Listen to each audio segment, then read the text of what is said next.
like TZ coming all strong, straight into the end zone. Hey, be sure you stick around because we're only getting warmed up.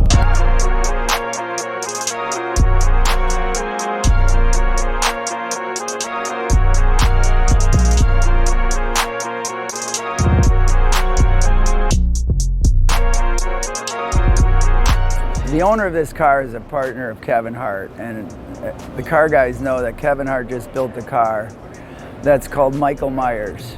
So the owner kind of gave us free reign on this car, and we had already painted this car white. We decided we wanted to paint it white, and when we did, some of the guys in our media company, Con Media, said, you know, it'd be kind of cool to play on that Micheal Myers thing. So we call it Strode, because Micheal Myers could never catch Strode, the killer. So if you look at the insignia and the badging on this car, it's actually a knife with Micheal Myers' face on it, but he can't catch it. So the Roadrunner's not gonna be able to catch the Camaro is what we're bantering about.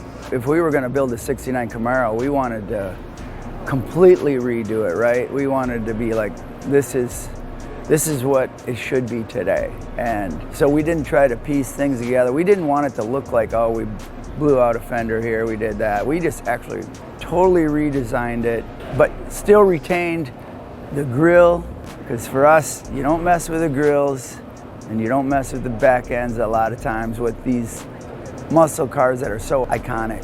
The design on this car actually we work with Gary Regal. He's an amazing designer, and he's a true car designer, so we banter back and forth. Seriously, he won't even take my calls because we call like every day.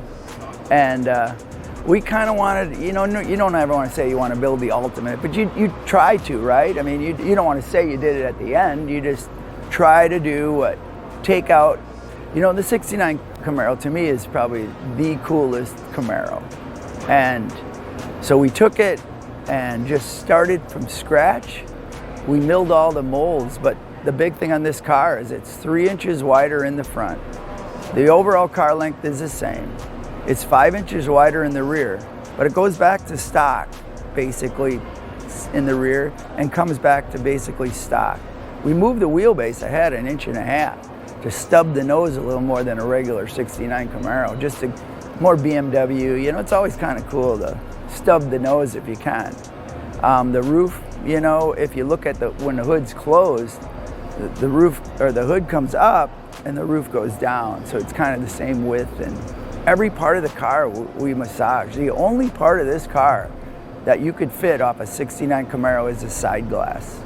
Nothing else. If you notice, there's no cowl on this car.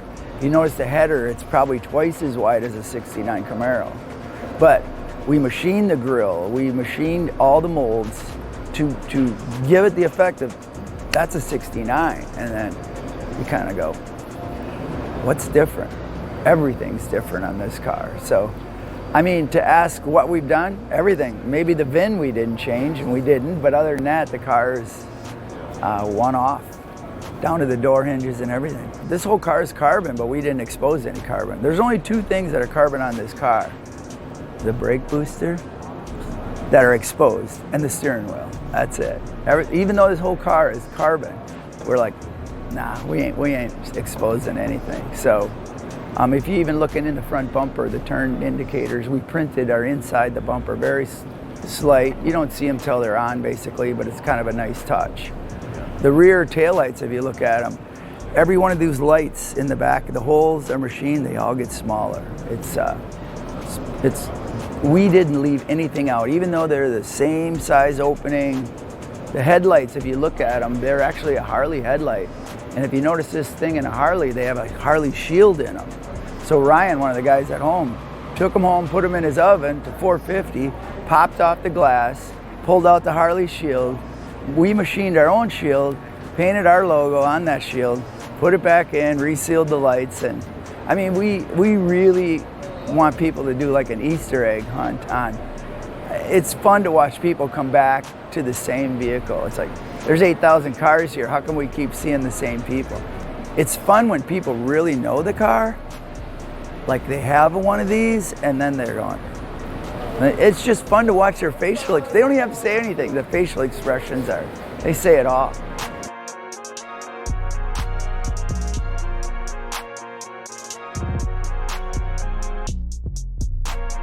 If anybody knows the Ring Brothers, the materials we use, especially on the interiors, we never use carpet. If you look at the flooring on this thing, we always use like a seat material out of some other vehicle. And we either make a carbon or a shell, either fiberglass, and then we wrap it. So it gives this texture that what the hell is it? Because everybody typically uses carpet. We've never, if you go back and look at the history of our vehicles, we always want people to go, what the hell is that?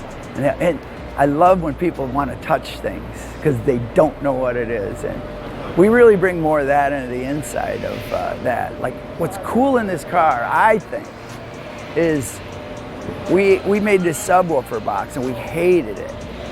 And it was this thing and I go, that kind of looks like a suitcase back there. So if you look inside this car, you will see a suitcase, but it's a subwoofer. We put the zipper in it, the door, we put the handle on it. You're gonna think it is a suitcase, but it's a sub underneath there. So that's probably one of the hidden things that nobody will pick up on in this car. If I hadn't told you, you will definitely think it's a suitcase back there. You have to check it out.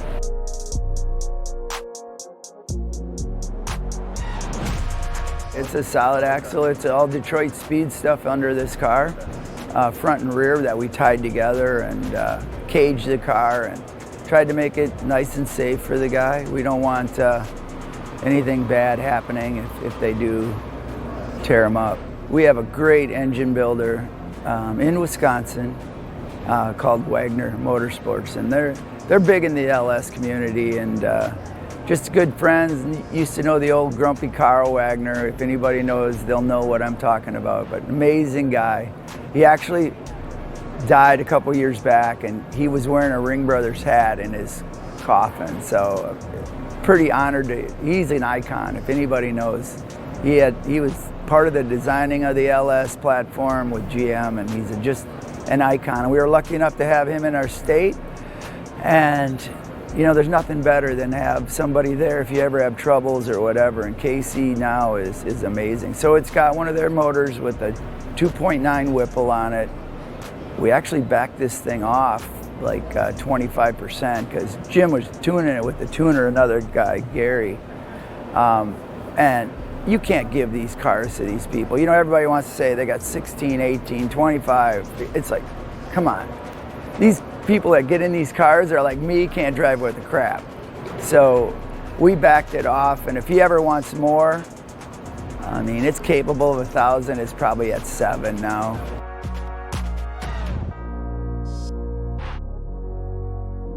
Do what's inside yourself. Don't worry about what other people are doing. Don't try to, I mean, it's cool to take ideas, but make it your own. Don't just take something that you've seen and try to duplicate it.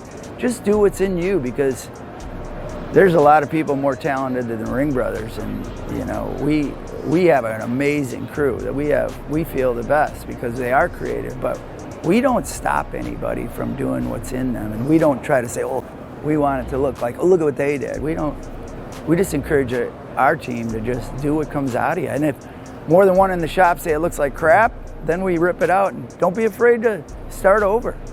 I mean, the beginning is a tough road. You don't make money. And if you put a lot of hours in it and you just leave it because you feel, I got all this money in it, I can't get rid of it, even if it looks like crap, you ain't gonna talk yourself into it the next day. If it looks like crap, it's probably gonna look like crap tomorrow. So ditch it and start over and do what's in your gut, what's right. Me plugging social media is crazy. I still have a flip phone and I have no email. So I believe we've got this thing called Instagram and Facebook and maybe other things, but I'm not the guy to ask about social because I don't do any of that or look at any of that.